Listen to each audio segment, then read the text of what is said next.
So today we're talking about the Huawei Watch GT.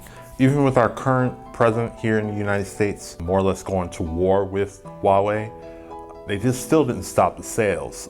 They recently sold over 2 million smartwatches. Now this is a review that probably should have been up a while ago. So this is our Huawei Watch GT review.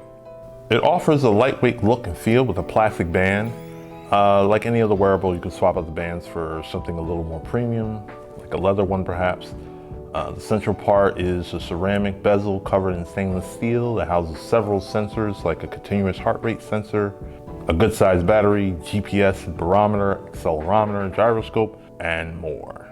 The total package is overall comfortable fit and feel for daily use for every day out and about, working out, and even sleeping.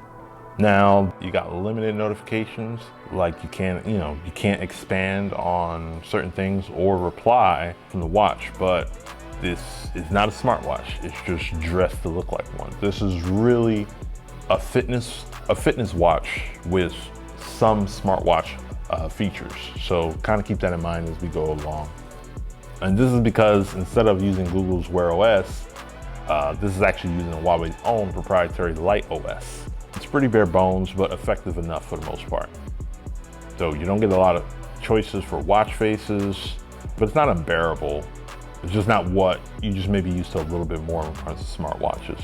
It does excel at the tracking various exercises, the heart rates, and sleep tracking. So 4 a.m. if you were in deep sleep or not, you can check your heart rate. You can see how low did your heart rate drop, if it's dangerous levels or it's just, okay, it just fell a little bit. And then step counter. So, of course, like many other step counters, you want to try to do 10,000 steps a day. So I do that maybe only like 2 or 3 times a week. And if it's a weekend, depending on what I'm doing. Along with that, you can also track your running, climbing, trail running, cycling, swimming, triathlon, and more.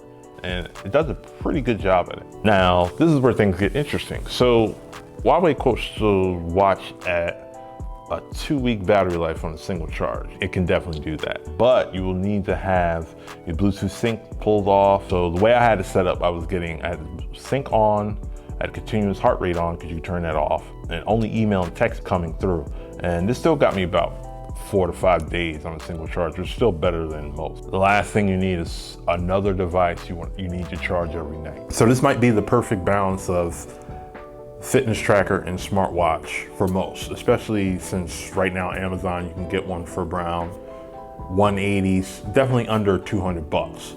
If you're interested, we'll have a link below and you can check that out. We get a small commission. Let us know if this is a smartwatch for you. Did you pick this up? I appreciate you for watching. You could be anywhere in the world, but you're here with us. Have a great 4th of July weekend and see you next video. Peace.